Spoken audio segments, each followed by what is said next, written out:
Halo semua, pada video pembelajaran kali ini kita akan membahas materi kuliah desain pesan pembelajaran, yaitu prinsip memori desain pembelajaran. Bersama saya Kintan Ayu dengan NIM 201102131 dari Program Studi Teknologi Pendidikan Universitas Pendidikan Ganesha. Sebelum itu, kita harus mengetahui terlebih dahulu tentang apa itu memori. Menurut Bruno tahun 1987, memori atau ingatan ialah proses mental yang meliputi pengkodean, penyimpanan, dan pemanggilan kembali informasi dan pengetahuan yang semuanya terpusat di dalam otak. Prinsip memori atau ingatan menjadi perhatian penting dalam mendesain pesan. Hal ini berkaitan dengan karakteristik pesan yang diterima secara visual dan audio. Terdapat 7 prinsip memori. 1. Melibatkan dua modalitas lebih baik daripada satu. 2. Belajar akan lebih banyak terjadi di mana informasi melibatkan dua modalitas.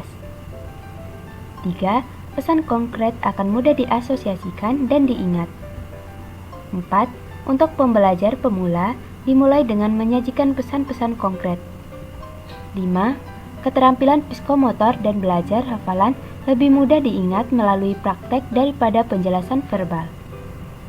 6. Materi baru memerlukan waktu dan pengulangan.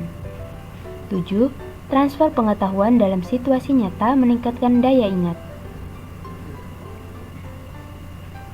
Langsung saja kepada pembahasan yang pertama, melibatkan dua modalitas lebih baik daripada satu. Pesan yang disajikan tidak hanya bisa dilihat oleh indera penglihatan, tetapi juga dapat didengar oleh indera pendengaran. Contohnya pada video berikut, terdapat gambar, teks, audio, atau suara oleh penyaji.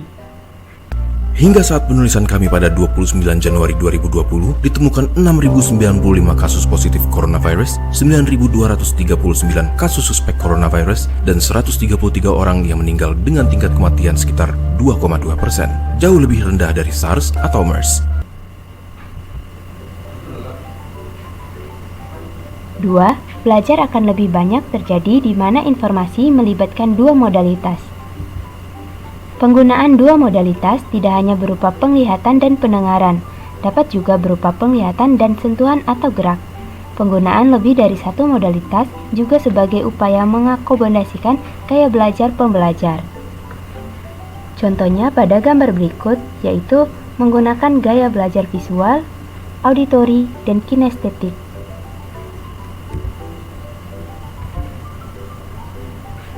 3. Pesan konkret lebih mudah diasosiasikan dan diingat. Dalam mendesain pesan teks maupun gambar, harus mempertimbangkan tingkat perkembangan pembaca. Gambar memudahkan mengingat, sedangkan teks agar tidak salah persepsi. Dalam memilih gambar, harus disesuaikan dengan tingkatan atau umur murid. Contohnya seperti gambar berikut, terdapat gambar panda disertai dengan keterangannya. 4. Untuk pembelajar pemula, dimulai dengan menyajikan pesan-pesan konkret. Untuk pemula, disarankan menggunakan pesan dalam bentuk contoh-contoh, ilustrasi, analogi, model, dan diagram. Selain itu, harus menggunakan kata-kata yang lumrah. Contohnya pada gambar ilustrasi tersebut, biasanya ditampilkan untuk siswa pada tingkat yang rendah, sehingga tidak akan menimbulkan kesan yang menakutkan jika menggunakan gambar yang asli.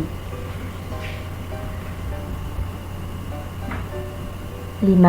Keterampilan psikomotor dan belajar hafalan lebih mudah diingat melalui praktik daripada penjelasan verbal. Penjelasan konsep, khususnya secara lisan, cenderung mudah dilupakan. Aktivitas-aktivitas nyata atau praktik ternyata sangat besar pengaruhnya terhadap pembelajar dalam mengingat konsep maupun prosedur yang rumit. Contohnya pada gambar berikut yang menunjukkan kegiatan eksperimen, di mana pada dasarnya siswa akan lebih mengingat jika dilakukan dengan teori langsung.